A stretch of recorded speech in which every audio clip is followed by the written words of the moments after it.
Welcome to today's video, Matthew 6 verse 26 explained.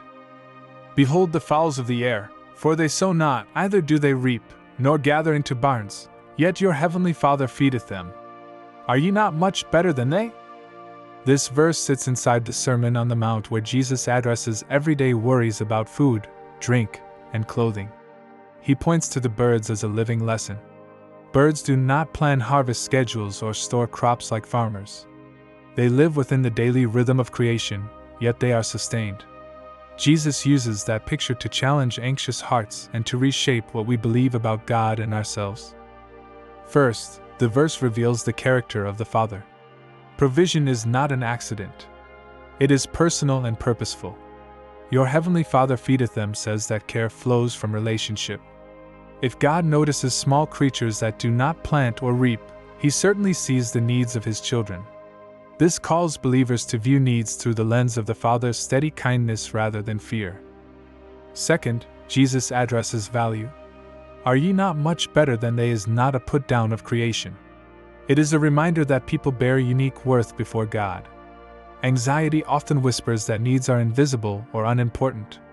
Jesus answers that thought with a clear measure of value. If lesser things are kept, greater things will not be forgotten. Third, the verse is not a command to laziness. Birds do not farm, yet they rise early, search, build, and tend. They act within the calling God gave them, and God's provision meets them there. For believers, that means faithful work, wise planning, and prayerful dependence belong together. Trust is not passivity. Trust is active confidence that God's care surrounds ordinary obedience. Fourth, the verse resets priority. Worry narrows vision until only problems fill the frame. Jesus lifts our eyes to creation so that faith can breathe again.